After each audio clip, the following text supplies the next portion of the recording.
Hi everyone, welcome back. We've got a brand new story to share with you. So let's begin. Sometimes the hardest thing to do is walk away from someone who's suffering. And sometimes the cruelest thing someone can do is betray the person who saved their life.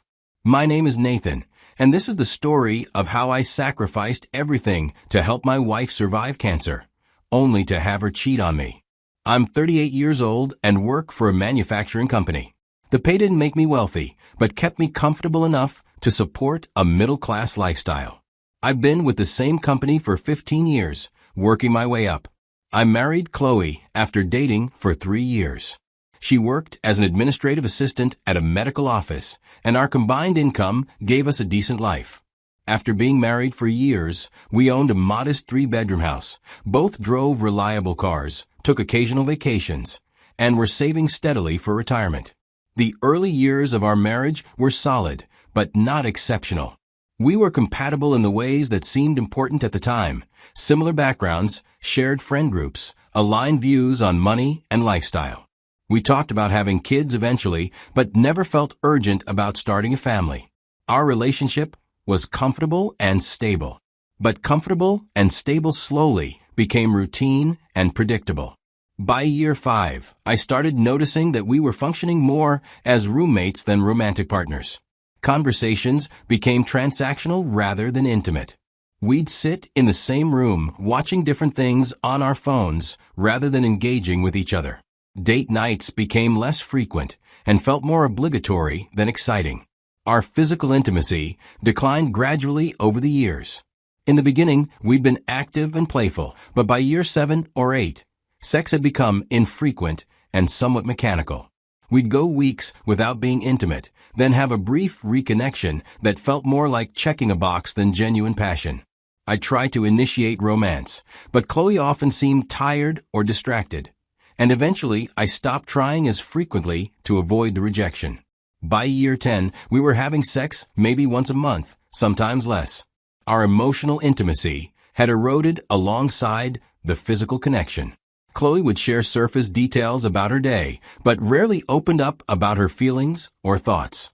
When I tried to have deeper conversations about our relationship or how we might reconnect, she'd deflect the conversation. I loved Chloe despite these issues. I'd committed to our marriage and believed that all long-term relationships went through periods of distance and disconnection. I kept trying to find ways to reignite what we'd had in the beginning. Some efforts worked temporarily, but nothing created lasting change in the fundamental pattern of our relationship. Looking back, we probably should have pursued marriage counseling years earlier. We had communication problems that neither of us knew how to address effectively. Chloe tended to withdraw when she was unhappy rather than expressing concerns directly. I tended to try to fix problems through action rather than really listening to what she might need emotionally. These patterns left us both feeling unheard and unfulfilled, but unable to break the cycle. Still, we weren't actively unhappy enough to consider separation. We had a functional life together, shared financial goals, mutual friends, and family expectations. The idea of divorcing over growing apart seemed unnecessary when we weren't fighting or dealing with serious issues. We were just existing together without much passion or deep connection. Everything changed during our 11th year of marriage. Chloe had been experiencing abdominal pain and bloating for several months, symptoms she'd attributed to stress and getting older. When the pain became severe enough to interfere with work, she finally went to her doctor for a thorough examination. After several tests and imaging, she was referred to an oncologist who delivered devastating news. Chloe had stage 3 ovarian cancer. The diagnosis hit us like a freight train. Chloe was only 36 years old, relatively healthy, with no family history of cancer. The oncologist explained that ovarian cancer is often caught late because early symptoms are vague and easily attributed to other causes. By the time Chloe's symptoms became severe enough to seek help, the cancer had already spread beyond her ovaries to the surrounding tissues. Treatment would be aggressive, immediate surgery to remove as much cancerous tissue as possible, followed by months of chemotherapy to kill any remaining cancer cells. The oncologist was optimistic about her chances given her age and overall health, but made clear that the next year would be grueling. Chloe would likely lose her hair, experience severe nausea and fatigue, and face a range of other side effects from the chemo drugs. In that moment, sitting in the oncologist's office, while Chloe cried and struggled to process the diagnosis, I made a silent commitment. This was my chance to show her how much I loved her, to prove that our marriage meant more to me than the routine and distance that had characterized recent years. I would be the husband she needed, the support system that would help her survive this nightmare. The sacrifices started immediately. Chloe needed surgery within 2 weeks, which meant I had to rearrange my work schedule to be available for pre-op appointments, the surgery itself, and her recovery period. My boss was understanding, allowing me to work remotely when possible and take time off for medical needs, but my career advancement essentially stopped. Projects I'd been leading were reassigned, and I dropped out of consideration for a promotion I'd been working toward for over a year. The financial impact was immediate and staggering. Chloe had to take medical leave from her job, which meant we lost her income entirely while gaining massive medical expenses. Even with insurance, we faced substantial deductibles, copays for every appointment and treatment, and countless out-of-pocket costs for medications, supplements, and comfort items that insurance didn't cover. I started pulling money from our savings account to cover these expenses.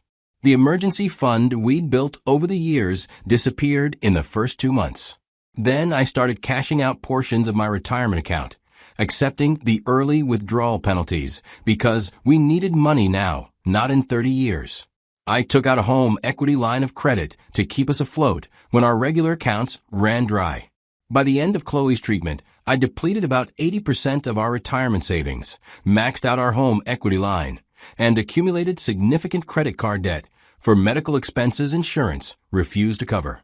The financial security we'd spent years building was gone, replaced by debt and uncertainty. I was 40 years old with almost nothing saved for retirement, working a job I couldn't afford to leave because we desperately needed the health insurance. But the financial sacrifice was nothing compared to the physical and emotional toll of becoming Chloe's primary caregiver. After her surgery, I helped her bathe, dressed her wounds, managed her pain medications, and supported her through the basic activities of daily living she couldn't manage alone. As chemotherapy started, I drove her to every appointment, sat through 6-hour infusion sessions, and then managed the brutal aftermath when the drugs ravaged her system. The side effects were worse than either of us had anticipated. Chloe experienced severe nausea that left her unable to eat most foods. She lost 30 pounds in the first 3 months, becoming frighteningly thin and weak. Her hair fell out in clumps, which devastated her despite knowing it was temporary. She developed painful mouth sores, neuropathy in her hands and feet, and crushing fatigue that made getting out of bed feel like climbing a mountain. I became an expert in managing these symptoms. I researched anti-nausea remedies and prepared the few foods Chloe could tolerate. I gave her medications on precise schedules, monitored her for signs of infection, and rushed her to the emergency room multiple times when her white blood cell counts dropped dangerously low.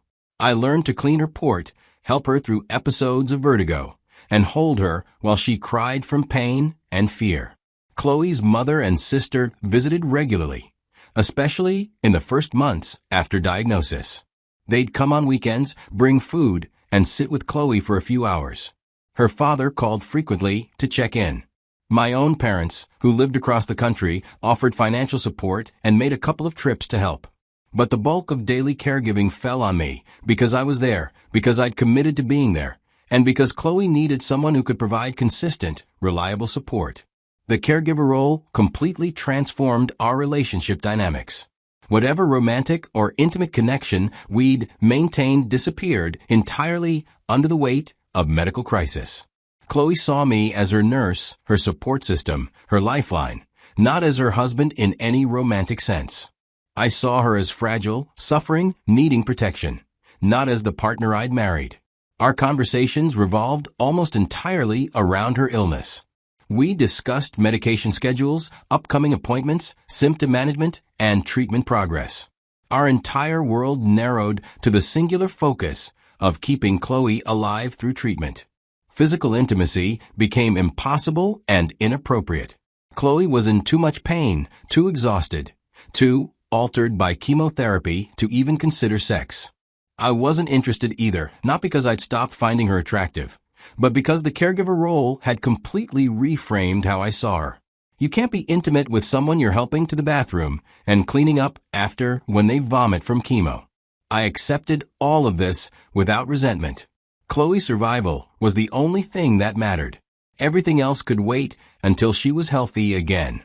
I told myself that once she beat cancer, we'd rebuild our marriage. We'd reconnect physically and emotionally. The crisis would pass, and we'd emerge stronger for having survived it together. The treatment process took 8 months from diagnosis to completion. Chloe underwent 6 rounds of chemotherapy, each one slightly more brutal than the last as the cumulative effects wore down her body. But the treatment worked. Scans after her final round showed no evidence of disease. Chloe was in remission. The cancer that had threatened her life was gone. The relief was indescribable.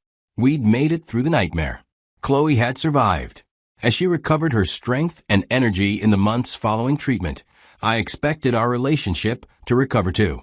I imagined us rebuilding the intimacy we'd lost, reconnecting emotionally and physically, maybe even emerging from the experience with a stronger marriage than we'd had before. But Chloe's recovery took our relationship in a direction I never anticipated. As her physical strength returned, she seemed transformed in ways that had nothing to do with our marriage. She talked constantly about having a new lease on life, about not wasting the second chance she'd been given. She said the experience had shown her how precious time was, how quickly everything could be taken away. At first, this transformation seemed positive. Chloe became more active, more engaged with life, more energetic than she'd been even before the diagnosis. She joined a cancer survivors support group that met weekly. She started exercising regularly, taking long walks, and eventually joining a yoga class. She seemed happier and more vibrant than I'd seen her in years. But I began noticing concerning patterns in her behavior. Chloe started spending more time away from home, more time with her support group friends, and less time with me. She'd dress up before leaving the house. When I'd ask about her plans, she'd be vague, saying she was meeting friends or attending support group events, but never providing specific details. Her phone behavior changed too. Chloe had always been casual about her phone, leaving it lying around and not worrying if I saw messages. But now she kept it with her constantly, tilting the screen away when I was nearby and setting it face down whenever she put it down. When texts came through, she'd quickly glance at them and either ignore them or take her phone to another room to respond. Our emotional distance, which I'd expected would close as she recovered, instead widened. Chloe seemed less interested in spending time with me, less engaged in conversations about our relationship, less connected to the marriage we'd had before cancer. When I tried to talk about rebuilding our intimacy or planning our future together, she'd change the subject or say she wasn't ready to think about that yet. I tried to be patient and understanding. Chloe had been through trauma, and everyone processes survival differently. Maybe she needed time to fully heal emotionally before she could focus on our relationship. Maybe the support group provided validation and understanding that I couldn't offer because I hadn't experienced cancer myself. But the secrecy and emotional distance continued for months. By about 6 months post-treatment, I knew something was seriously wrong beyond normal recovery struggles. Chloe was hiding something from me, and my gut told me it wasn't just about needing space or processing trauma. I struggled with whether to investigate my suspicions. Going through her phone or tracking her movements felt like a violation of trust, the kind of behavior that would damage our marriage regardless of what I found. But the alternative was continuing to live with gnawing uncertainty and growing distance while pretending everything was fine. I decided to put a GPS tracker on Chloe's car. It was a small device that attached magnetically to the underside of her vehicle, connected to an app that showed me her location in real time. I justified this invasion of privacy by telling myself I needed to know the truth, that whatever was happening was already damaging our marriage, and that confirming my suspicions would allow me to address the real problem rather than just feeling anxious. The tracker revealed patterns I hadn't fully recognized. Chloe was indeed attending her support group meetings, but she was also spending significant time at another location, a residential address in a neighborhood about 20 minutes from our house. She'd go there 2 or 3 times a week, staying for hours at a time. These visits weren't mentioned in our conversations about her day or her plans. After about 2 weeks of monitoring these visits, I decided to follow her. On a Thursday evening, when Chloe said she was meeting a friend from support group for coffee, I watched her leave the house and then followed at a distance. She drove to the residential address I'd seen repeatedly on the tracking app. I parked down the street and watched Chloe walk up to the townhouse and knock. A man answered the door, tall, fit, probably in his early 40s. He smiled when he saw Chloe, and they hugged in an intimate way. She went inside, and the door closed behind them.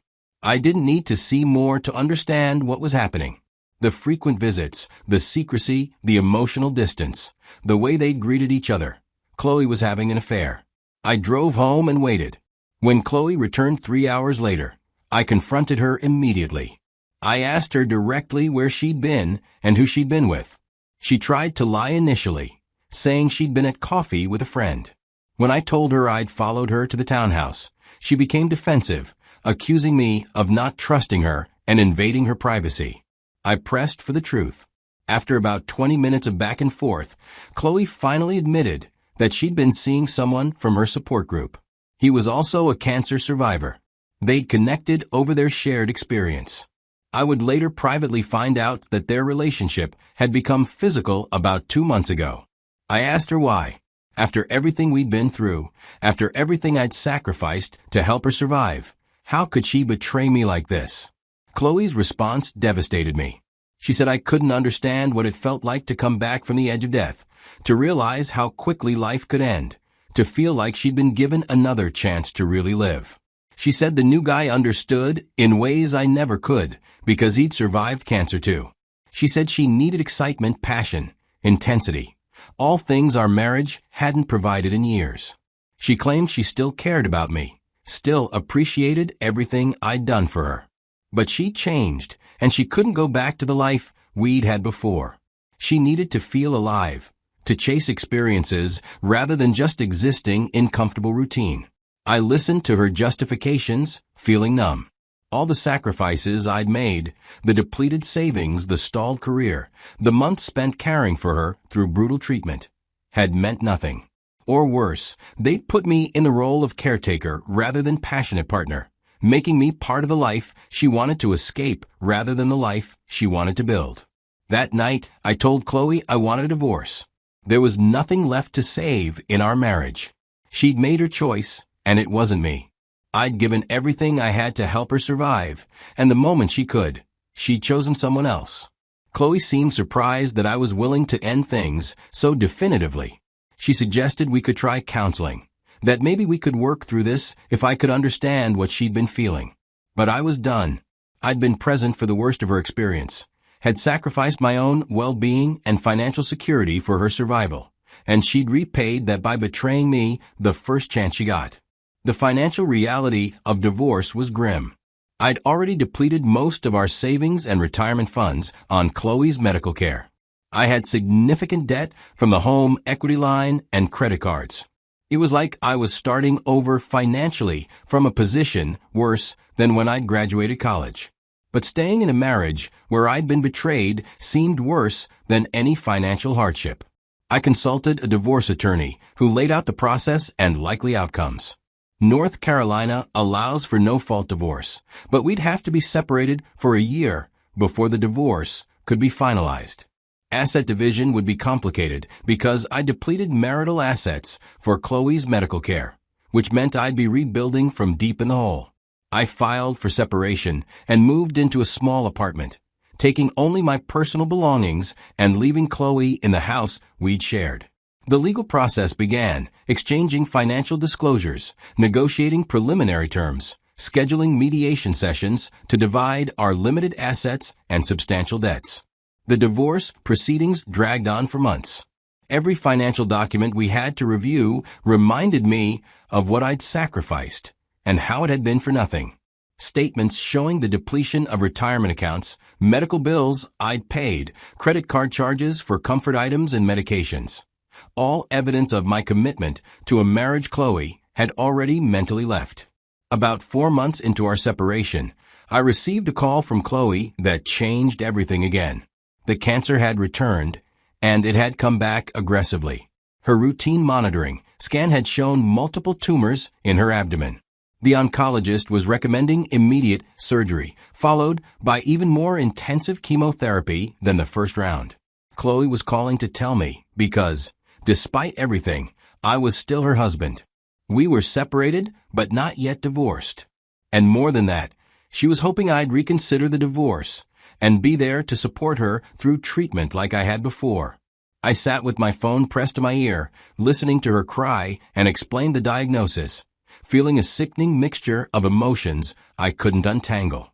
Part of me felt genuine compassion for what she was facing. Cancer is horrifying regardless of relationship status, and I wouldn't wish that suffering on anyone. But another part of me was burned out beyond recovery.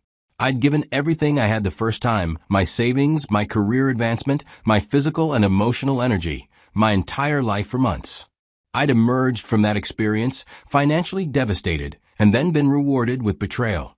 The thought of going through it again, of sacrificing myself for someone who'd already shown me how little my sacrifices meant to her, felt impossible. I told Chloe I was sorry she was facing this again, but that I couldn't be her caregiver this time. I'd already given all I had, and she'd broken us when she chose to cheat rather than work on rebuilding our marriage. I couldn't carry this burden again for someone who'd shown me I was just a means to her survival rather than someone she actually valued. Chloe begged me to reconsider. She said she'd made a mistake, that she'd been confused and afraid. She promised she'd end things with her affair partner, that we could rebuild if I'd just help her get through treatment. But her words rang hollow.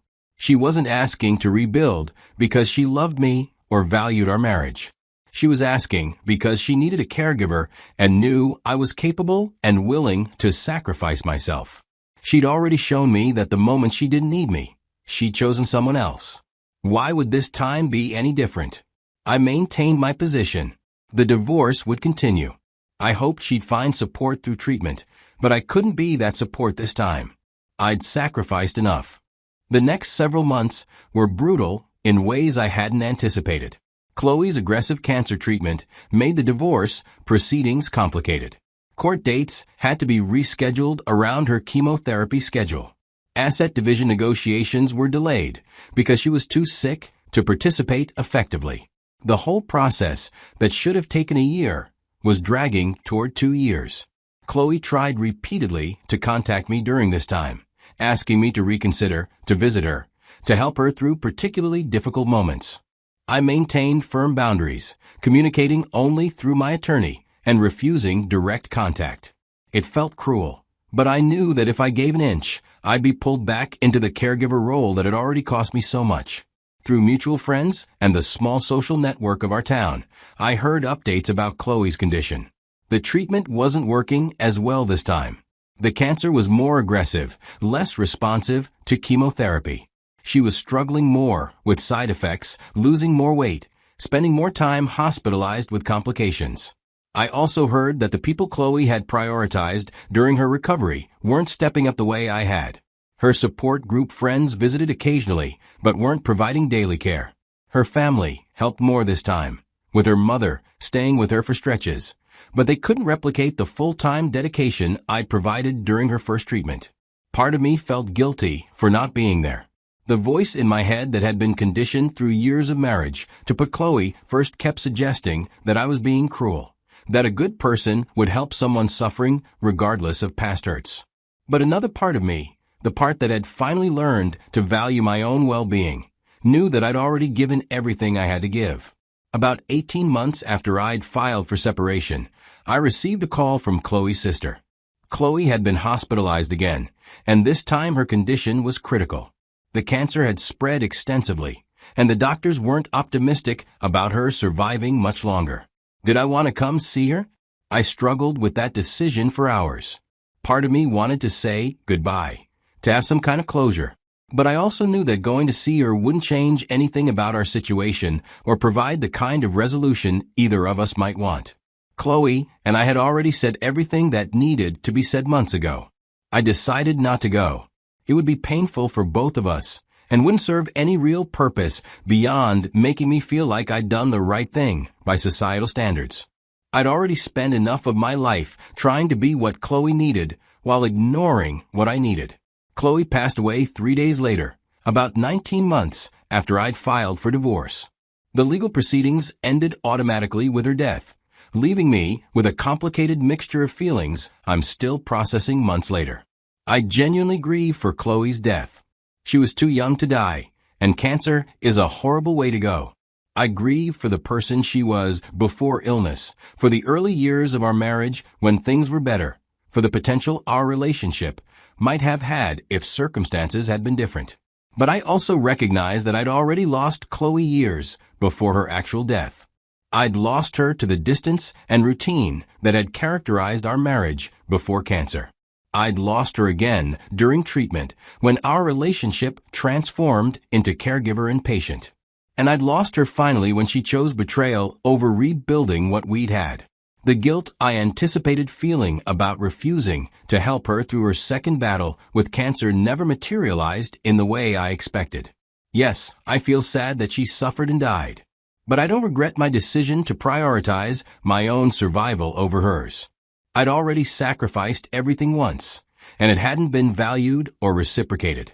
Sacrificing myself again would have destroyed me without actually saving her. The financial recovery from Chloe's illness and our divorce will take years. At 40 years old, I'm starting over with significant debt, depleted retirement accounts, and a career that stalled while I was caregiving. But I'm alive, healthy, and free from a relationship that had become toxic long before cancer entered the picture. I've learned that sacrifice has limits, that you can't save someone who doesn't value what you're giving up for them, and that sometimes the most loving thing you can do is save yourself. Chloe's death was tragic, but staying in a marriage where I was valued only for what I could provide rather than who I was would have been its own kind of death. If you're in a situation where you're sacrificing everything for someone who doesn't reciprocate, where your efforts are taken for granted or actively undermined, know that you have the right to stop. You can't pour from an empty cup, and you can't save someone who doesn't want to be saved by you specifically. Sometimes the hardest and bravest thing you can do is walk away from someone who's suffering. Not because you don't care, but because you've already given everything you had to give, and giving more would destroy you without actually helping them. Your life and well-being matter too, even when someone else's situation seems more urgent or sympathetic. I'll always carry complex feelings about Chloe's illness and death. But I don't regret choosing my own survival when faced with the choice of sacrificing myself again. Some lessons can only be learned through the hardest experiences, and mine taught me that love without reciprocity becomes self-destruction, and that knowing when to stop giving is as important as knowing when to give everything.